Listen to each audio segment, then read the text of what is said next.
Welcome students. With respect to our previous discussions, that is how to find out the deflections using stiffness analysis, how to analyze the structure using stiffness method. We have seen the overall review of a stiffness method in our previous lecture. We have seen the method, or we have seen the stiffness method in principle, and in that case we have seen we must know what are the forces that are required to cause unit rotation or unit deflection. We have seen there are two types of stiffnesses possible, rotation as well as deflection. So what are the forces that are required to cause unit deflection or unit rotation? So here we'll see total 8 cases. These 8 cases needed to be remembered for stiffness analysis by you. They should always be at your reference for analysis of any structure using stiffness method. The first case is, let us consider a beam AB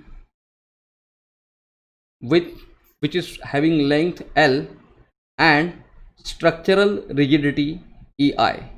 All of us know what is structural rigidity.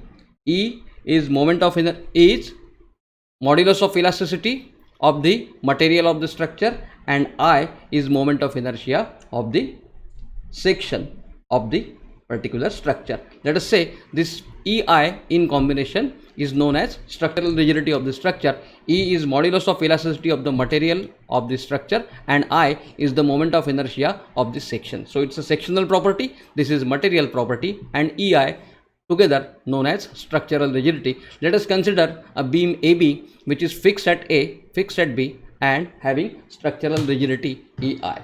Now let us say I want to give a clockwise rotation at A. Let us say I am providing a clockwise rotation at A. This is a clockwise rotation at A. Theta A, I am providing a clockwise rotation at A. Last time we have seen in stiffness method, initially we fix all the ends and then we release each joint depending upon what is the degree of kinematic indeterminacy of the joint in the original structure. So we have provided rotation in our previous discussion. So I am providing a clockwise rotation theta A at end A. AB is fixed. I am providing a clockwise rotation theta A. Now my intention is, what are the forces that are required to cause this clockwise rotation theta A? So the first force that comes to my mind, or that is required, is 4 EI upon L into theta A. This is the moment that is at A, 4 of the magnitude 4 EI upon L. L is the length into theta A. This moment must be there at A, and if this is clockwise, this moment must also be in a clockwise direction, and at end B, half of it will be transferred 2 EI upon L into theta A.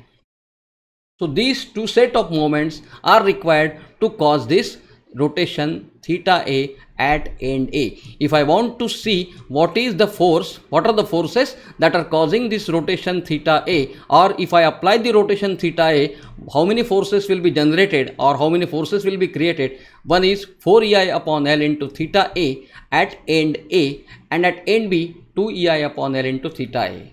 Is that all? No, there will be another two sets of forces. One will be, now since these two are rotating in a clockwise direction, there must be a set of anti-clockwise forces. So anti-clockwise force, if I apply like this, there will be a couple which is acting in anti-clockwise direction, and magnitude of the couple is 6 EI upon L square into theta A, 6 EI upon L square into theta A. So these four forces are required to cause this deflection theta A, or in simple words, to understand for undergraduate level, if I give deflection theta A, these four forces will be generated, two forces at A, two forces at B, one moment and one force, one moment and one reaction, one moment and one reaction. At end A, the moment generated will be 4 EI upon L into theta A in the clockwise direction, because this rotation is clockwise, this will also be clockwise. Half of this moment will be transferred at end B, 2 EI upon L into theta A. It will also be in the same direction, since this is clockwise, this is also clockwise. So at end B, the moment also will be clockwise. Now since these two are clockwise moments, if we allow only those moments, they will rotate the structure in clockwise direction. To balance that, the structure is in static equilibrium. To balance that, there must be a set of anticlockwise forces, anticlockwise moments, and this couple will create anticlockwise moment. Now one point, is this particular structure satisfies all the conditions of static equilibrium? What are the conditions of static equilibrium? Summation of forces in x direction is equal to 0, summation of forces in y direction is equal to 0, and summation of moment is equal to 0. Is this structure satisfying all the conditions of static equilibrium? Let us check it one by one. First thing, summation of forces in x direction, there is no force in x direction, so this condition is automatically satisfied. Summation of forces in y direction, second condition. So what is the force acting upwards? 6 EI upon L square into theta A acting upwards, 6 EI upon L square into theta A acting downwards. So these two forces, they are equal and opposite, and that is why summation of forces acting in y direction for the structure is equal to 0. Now let us check the third condition. Let us consider what is the acting moment at A. What is the moment at A? 4 EI upon L into theta A clockwise plus 2 EI upon L into theta A. Moment is not multiplied with the distance. All of us know moment has to be calculated as it is. So 4 EI upon L plus this 2 EI upon L. So what is the total moment acting at A is 6 EI upon L into theta A clockwise, and this 6 EI upon L square into theta A into L, 6 EI upon L square into theta A into this length L. This is the force which needs to multiply it with length to get the moment. So the moment caused by this force is 6 EI upon L square into theta A into L. So that will be 6 EI upon L into theta A, and as we have seen, this will be in anti-clockwise direction. These two moments will cause a clockwise moment of 6 EI upon L into theta A, and this force will cause an anti-clockwise moment of 6 EI upon L into theta A. So summation of moment at A is equal to 0. Let us consider summation of moment at B. What is the moment acting at B? 2 EI upon L into theta A. This is the moment acting at B, plus this 4 EI upon L into theta A, that is the 6 EI upon L into theta A. 2 plus 4, 6 EI upon L into theta A is the moment acting at point B. This 2 plus this 4, this moment need not be multiplied with the length, it is taken as it is. So 6 EI upon L into theta A is the moment acting at B. Now what is this 6 EI upon L square into theta A force will cause? It will cause a moment. This force multiplied by this distance will cause a moment. So 6 EI upon L square into L, that will be again 6 EI upon L into theta A, that will be acting in anti-clockwise direction. So clockwise 6 EI upon L, anti-clockwise 6 EI upon L, total moment acting at B is equal to 0. So this structure satisfies all the conditions of static equilibrium, and let me tell you, all the structures under our consideration henceforth will satisfy all the conditions of static equilibrium, that is summation of forces in x direction equal to 0, summation of forces in y direction equal to 0, and summation of moment equal to 0.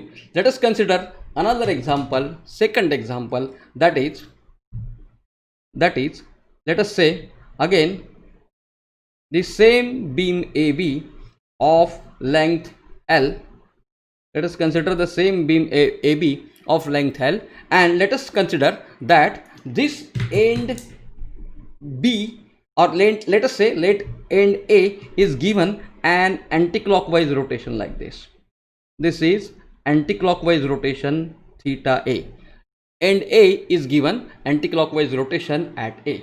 So what are the various forces that are required to cause this anticlockwise rotation? Or in simple words, for understanding to an undergraduate level, I will say, what are the forces that will be generated by this application of anticlockwise rotation at A? This is rotation. So what are the forces?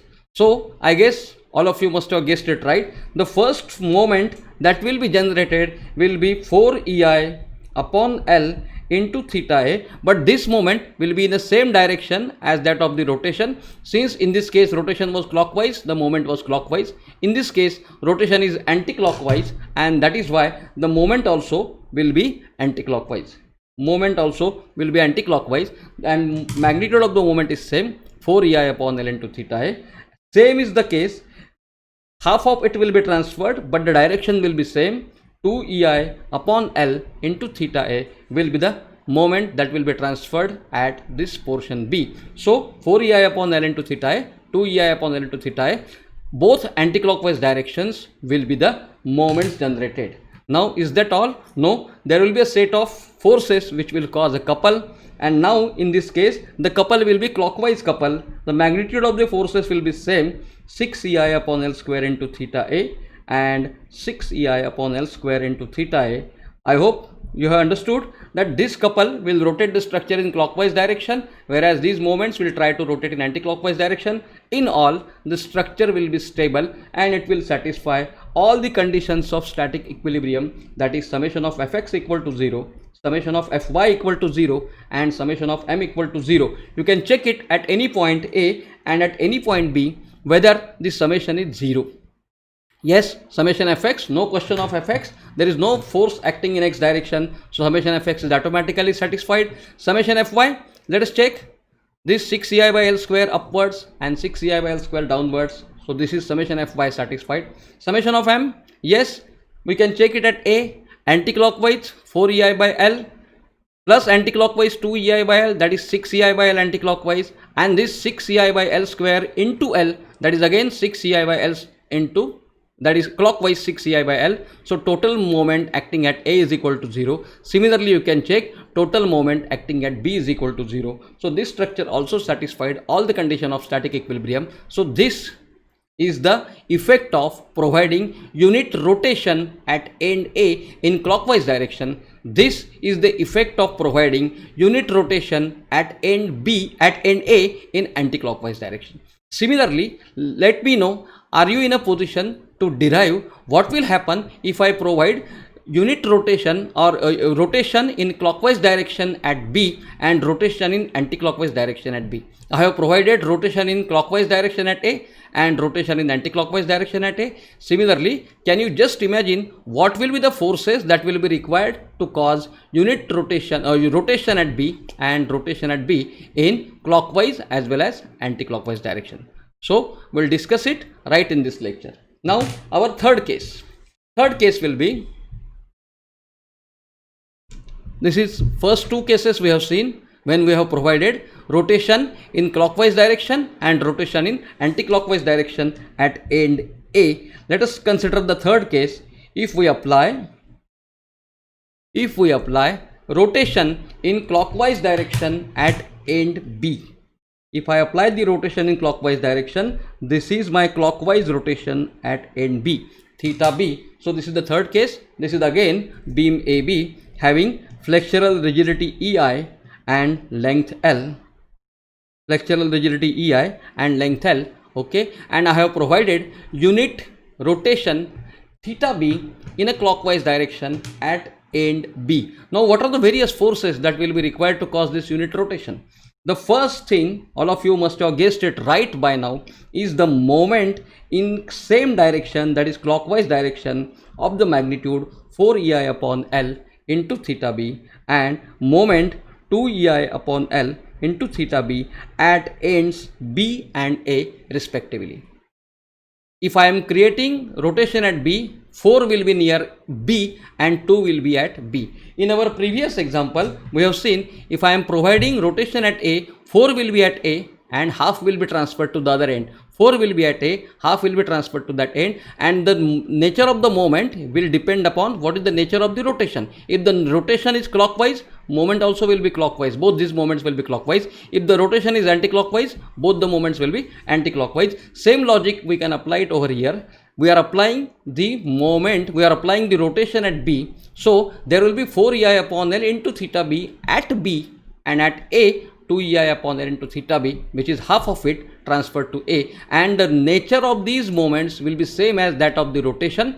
I have applied the clockwise rotation, and that is why moments also will be clockwise. Is that all? No, all of us know it is not all. There has to be some forces that will cause an anti-clockwise couple, and the value of the force will be 6 EI upon L square into theta B and 6 EI upon L square into theta B. All of us know this will try to rotate in anti-clockwise direction. These two moments will try to rotate in clockwise direction, and now by this time you must have judged it satisfies all the conditions of equilibrium. You can yourself check whether this diagram satisfies all the conditions of equilibrium, that is summation fx equal to 0, summation fy equal to 0 and summation m is equal to 0. Now we are discussing the last case of rotation, the fourth case.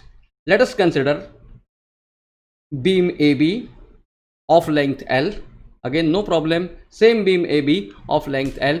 In the first case, we have provided clockwise rotation at A. In the second case, we have provided anti-clockwise rotation at A. In the third case, we have provided clockwise rotation at B. And the last case, all of you must have judged it right, we are providing anti-clockwise rotation at B. Let us say this theta B, which is acting in anti-clockwise direction, is the rotation provided at B. Theta B is the rotation provided at B. Now what are the sets of forces that will be generated, or what are the sets of forces that will be required to cause this deflection theta B, that will be required to cause this rotation theta B, is our matter of interest. All of you must have judged it right. There will be a moment of magnitude 4 EI upon L into theta B at B. Half of it will be transferred. What is the difference between previous case and this case? In the previous case, this rotation was clockwise, that's why both the moments were clockwise. In this case, this rotation is anti-clockwise, and that is why both the moments will be anti-clockwise. The magnitude will be 4 EI by L near the end B and 2 EI by L at the farther end, that is at end A. Is that all? We know that is not all. There must be some forces, that was a couple that will cause a clockwise rotation. So this is the couple that causes the clockwise rotation. The magnitude of the couple forces is 6 EI by L square into theta B, 6 EI by L square into theta B. Right, this couple will rotate in clockwise direction and these will try to rotate in anti-clockwise direction, so the structure will be balanced. You can check whether it satisfies all the conditions of static equilibrium, summation fx equal to 0, summation fy equal to 0 and summation m equal to 0. You can always check it whether it satisfies all the conditions of static equilibrium. So friends, today we have seen the stiffness cases when we are applying unit or when we are applying deflections at various ends. Now we have seen there are two types of deflections. One is rotation and other is translation. What happens when we apply the translation at end A and when we apply the translation at end B? Now all of us know that I can apply the translation at end A upwards, I can apply the translation at end B downwards, I can apply the translation at end B upwards, I can apply the translation at end B downwards. So all the four cases, that is case number 5, 6, 7, 8, we will deal with in our next lecture. Thank you.